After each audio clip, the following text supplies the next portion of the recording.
ఎట్టి పరిస్థితుల్లో ఎస్ఎల్బీసీ ప్రాజెక్టును పూర్తి చేస్తామని పౌర సరఫరాల శాఖ మంత్రి ఉత్తమ్ కుమార్ రెడ్డి అన్నారు. ప్రపంచంలోని అత్యాధునిక ఎలక్ట్రో మ్యాగ్నెట్ సర్వే పరికరాలు తీసుకొచ్చి సర్వే చేయిస్తామన్నారు. ఉమ్మడి నల్గొండ జిల్లా ఇన్ఛార్జ్ మంత్రి అడ్లూరి లక్ష్మణ్ అధ్యక్షతన జరిగిన సమావేశంలో పాల్గొన్న మంత్రి ఈ నెలాఖరుకు లైడార్ సర్వే నిర్వహించి ఎస్ఎల్బీసీ పనులు పునః ప్రారంభిస్తామని వెల్లడించారు. రాష్ట్ర వ్యాప్తంగా హ్యామ్ రోడ్లకు శ్రీకారం చుట్టామని రోడ్లు భవనాలు శాఖ మంత్రి కోమటిరెడ్డి వెంకటరెడ్డి ఈ సందర్భంగా అన్నారు. 45 కోట్ల రూపాయలు సంగం బ్రిడ్జికి మంజూరు చేశామన్నారు. ఎస్డీఎఫ్ కింద ప్రతి ఎమ్మెల్యేలకు 5 కోట్ల మంజూరు చేసేందుకు సిద్ధంగా ఉన్నామన్నారు. జిల్లా అభివృద్ధికి తన వంతు కృషి చేస్తానని మంత్రి అడ్లూరి లక్ష్మణ్ అన్నారు.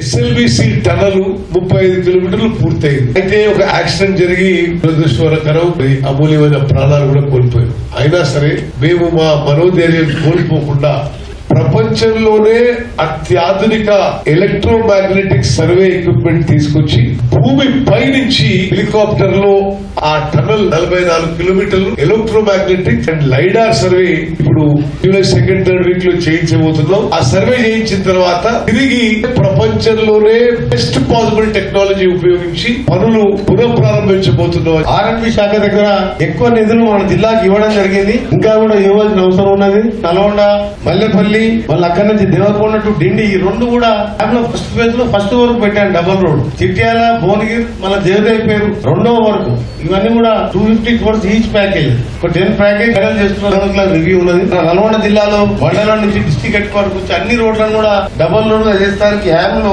ఫస్ట్ ఫేజ్ లో 10 రోడ్లు తీసుకుంటే ఉమ్మడి నల్గొండ జిల్లాలో ప్యాకేజ్ ఇవ్వడం జరిగింది. లాస్ట్ 18 months కి 1300 కోట్లు శాంక్షన్ చేశారు. ఆర్థికంగా ఇబ్బంది ఉన్నా సరే మన జిల్లాకు ప్రియారిటీ ఇస్తూ రోడ్ల విషయాలు పంచాయతీ రాజు కూడా హ్యామ్ రోడ్లు తీసుకుంటున్నాం.